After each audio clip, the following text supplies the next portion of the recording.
1967 کی عرب اسرائیل وار کے بعد یہ پہلی بار ہوا ہے کہ مسجد اقصی کو مسلمانوں کے لیے مکمل طور پر بند کر دیا گیا ہے، اور یہ آج مکمل سنسان اور ویرانے کا منظر پیش کر رہی ہے۔ مقبوضہ یروشلم جو کہ ویسٹ بینک کے اندر ہے، یہاں پر موجود اس مسجد کے اندر عام دنوں کے اندر ہزاروں، جبکہ رمضان اور عید نماز کے وقت یہاں پر 10,000 لوگوں کا ہجوم نماز پڑھنے آیا کرتا تھا۔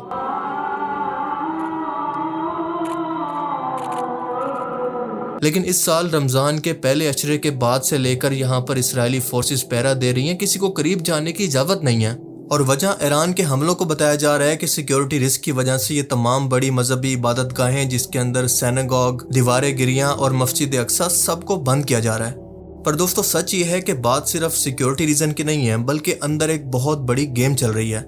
دراصل اسرائیل مسجد اقصی کو شہید کرنے کی پلاننگ کر رہا ہے، اور عین ممکن ہے کہ اس کو کسی حادثے یا جنگ کے دوران ایران کی طرف سے کیے گئے حملے کا نام دے گا، تاکہ مسجد اقصی کو گرا کر یہاں پر تیسری مرتبہ ہیکل سلیمانی کو تعمیر کر سکے۔ اور آپ دیکھ رہے ہیں کہ اس کے لیے ماحول بننا شروع ہو چکا ہے، کیونکہ کچھ ہی دن پہلے اسرائیلی میڈیا نے رپورٹ کیا کہ ایران کی طرف سے فائر کیے گئے میزائل کو جس کو انٹرسیپٹ کر دیا گیا، اس کے کچھ ٹکڑے مسجد اقصی کے صحن کے اندر اور اس کی دیواروں کے پاس بھی گرے، جیسا کہ اسرائیلی میڈیا نے اس کی تصویر کو بھی پبلش کیا۔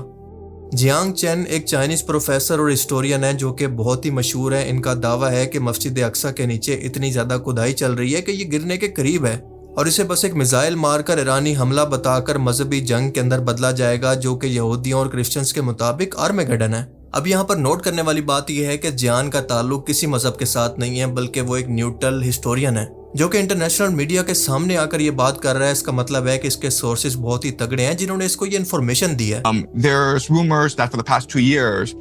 the Israelis have been conducting these archaeological digs under the Al-Aqsa Mosque to basically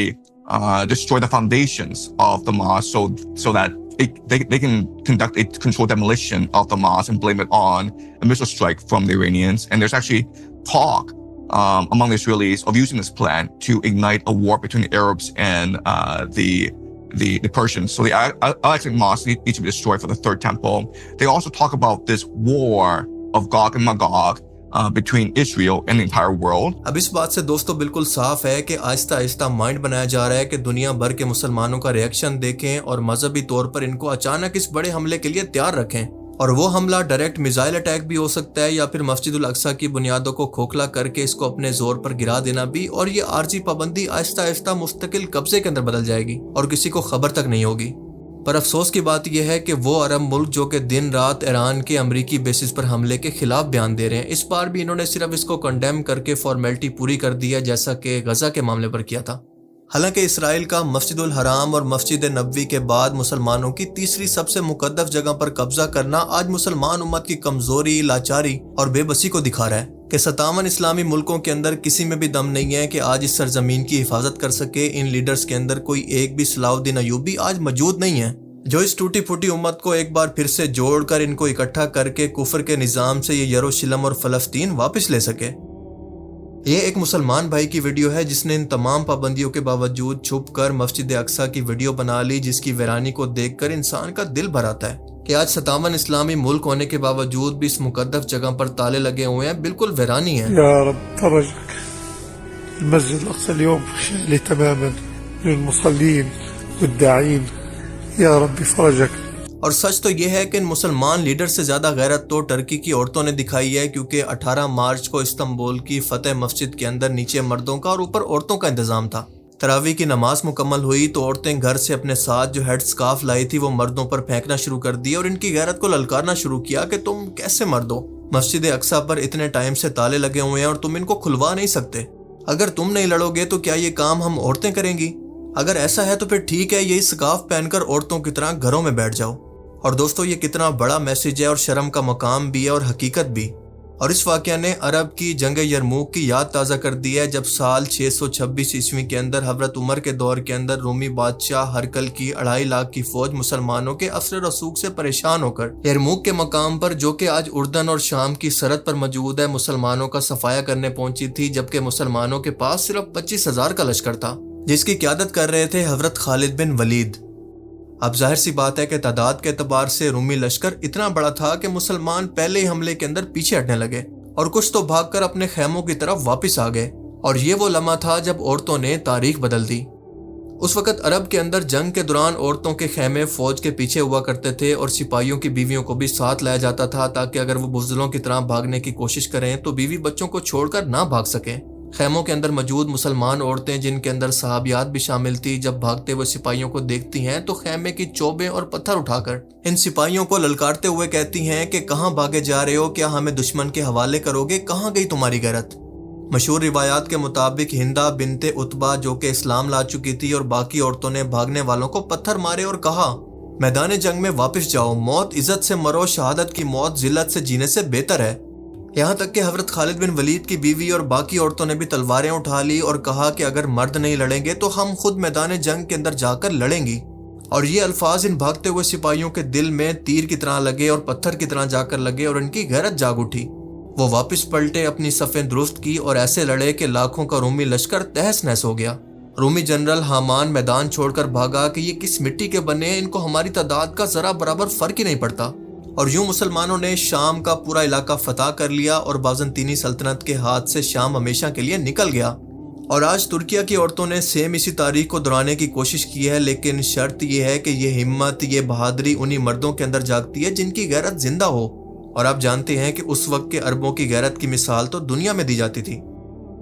waste bank کے فلسطینیوں نے جب ہمت کر کے عید کے دن مسجد اقصیٰ کے باہر نماز ادا کرنے کی کوشش کی تو ڈائریکٹ ان پر پولیس نے سٹن گرنیڈ اور آنسو گیس اور ان پر گولیوں کا استعمال کر کے اس ہجوم کو منتشر کرنے کی کوشش کی، جس کے اندر کئی لوگ زخمی بھی ہو گئے۔ ویڈیو فوٹیج کے اندر سینکڑوں نمازی اللہ اکبر کہتے ہوئے پرانے شہر کے دروازے کی طرف بڑھتے ہوئے دیکھے جا سکتے ہیں، جس کے بعد اسرائیلی فورسز نے ان کو تیزی سے ہٹا دیا اور یہ تمام لوگ آخرکار اپنی جان بچا کر ایک گلی کے اندر پہنچے جس گلی کا نام تھا صلاح الدین اسٹریٹ۔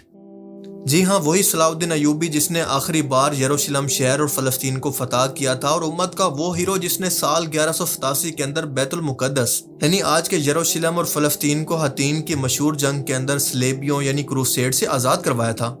اور حیرت انگیز طور پر آج کے مسلمان لیڈرز کے اور کروسیڈز کے حالات بالکل ایک جیسے تھے۔ سلطان صلاح الدین ایوبی کے زمانے میں بھی اس وقت کے مسلمان چھوٹے چھوٹے ملکوں کے اندر تقسیم ہو کر کمزور ہو چکے تھے، ان کی یونٹی بالکل ٹوٹ چکی تھی، اور صلیبیوں نے یعنی کروسیڈرز نے ان کو صرف زمین کی نہیں بلکہ مذہب کی جنگ بنا لیا تھا، جس کی وجہ سے یہ لڑائی اور زیادہ خطرناک ہو گئی تھی۔ بالکل ایسے ہی جیسے آج ڈونلڈ ٹرمپ اور امریکن سیکرٹری آف وار اور اس کے علاوہ نیتن یاہو اس کو کھلا مذہبی جنگ ڈکلیئر کر چکے ہیں۔ اسی طرح سے آج سے 900 سال پہلے کروسیڈرز نے بھی مسجد اقصیٰ اور یروشلم پر قبضہ کیا ہوا تھا، کیونکہ ان کے لیے یہ جگہ اتنی ہی اہم تھی جتنا کہ جیوز اور مسلمانوں کے لیے اہم ہے۔ صلاح الدین ایوبی کے ٹائم میں بھی مسلمان اسی طرح سے ڈیوائیڈڈ تھے جیسے آج ڈیوائیڈڈ ہیں، اور اس وقت مصر کے اندر فاطمی سلطنت تھی اور شام کے اندر الگ سلطنت تھی، جبکہ باقی مسلمان ملک بھی آپس میں لڑتے رہتے، اور اسی ڈیوائیڈ اینڈ رول کی وجہ سے کروسیڈرز کو حکومت کرتے ہوئے 90 سال گزر چکے تھے۔ یروشلم ان کے پاس تھا، اور صلاح الدین ایوبی نے بہت ہی سمجھداری کے ساتھ ڈائریکٹ کروسیڈر سے لڑنے کی بجائے مسلمان ملکوں پر حملہ کر کے سب سے پہلے مصر کو فتح کیا اور پھر سیریا کو فتح کر لیا، اور ان دونوں کو ملا کر ایک مضبوط آرمی بنائی جس نے آگے جا کر بیٹل آف حطین کے اندر ان کروسیڈرز کو شکست دی اور یروشلم کو واپس لے لیا گیا۔ اور صلاح الدین کی آرمی کے اندر ترک، کرد سب موجود تھے، انہوں نے سب کو اکٹھا کیا اور پھر دشمن کو شکست دی، اور آج بھی سیم وہی کچھ دہرایا جا رہا ہے کہ مسلمان آج کے ٹائم میں آپس میں ڈیوائیڈڈ ہیں، اور آج بھی ان مسلمانوں کو شیعہ، سنی اور عرب اور نان عرب کے اندر ڈیوائیڈ کر کے لڑوایا جا رہا ہے، یہاں تک کہ امریکہ کرد فورسز کو ہتھیار دے کر ایران کے خلاف لڑوانے کی کھلا باتیں کر رہا ہے، یعنی وہ ان کی کمزوری کو اچھی طرح سے جانتا ہے۔ اس لیے ان تمام مسلمانوں کو دشمن سے لڑنے سے پہلے خود کی یونٹی سب سے پہلے کرنی چاہیے، بالکل اسی طرح سے جس طرح سے یہ کفار مسلمانوں کے خلاف اکٹھے ہو کر یونائٹڈ ہو کر ان پر حملہ کر رہے ہیں۔ آج اسرائیل اور امریکہ دجال کی آمد کے لیے ماحول بنا رہے ہیں، تیاری کر رہے ہیں، اور اسی طرح سے مسلمانوں کو بھی تیاری کرنی چاہیے، اکٹھے ہو کر ایسا ماحول بنانا چاہیے کہ ایک بار پھر سے صلاح الدین ایوبی کی طرح ایک لیڈر آ کر ان تمام مسلمانوں کو یونائٹڈ کر دے، اور اس کا نام ہوگا امام مہدی علیہ السلام۔ اور امام مہدی تبھی ظاہر ہوں گے جب مسلمان ہاتھ پر ہاتھ رکھ کر بیٹھنے کی بجائے ان کی آمد کے لیے ماحول تیز کریں، تاکہ فرقہ وارث ختم ہو، تاکہ کوئی ایک فرقہ یہ کہہ کر امام مہدی کا انکار نہ کر سکے کہ یہ تو ہمارے فرقے سے نہیں ہے لہٰذا میں ان کی بیعت نہیں کرتا۔ حدیث شریف میں آتا ہے کہ امام مہدی کی آمد سے پہلے امت متحد ہو کر ایک لیڈر کے انتظار میں ہوگی، اور الحمدللہ اس کے آثار بھی ظاہر ہونا شروع ہو چکے ہیں۔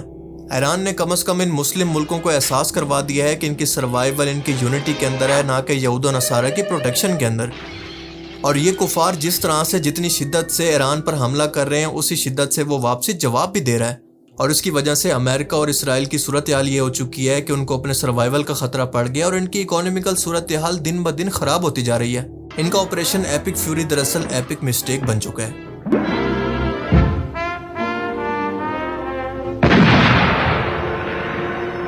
جبکہ ایران نے اپنے ہتھیاروں سے پوری دنیا کو حیران کر دیا ہے، کیونکہ پوری دنیا کو یہ لگتا تھا کہ ایران کی میزائل رینج صرف 2000 کلومیٹر تک ہے، لیکن اب مالدیو ملک کے پاس ڈیگو گارسیا نامی بیس پر، جہاں پر امریکہ اور یو کے کی بیس ہے، وہاں پر 4000 کلومیٹر دور میزائل مار کر ایران نے پوری دنیا کو حیران کر دیا ہے۔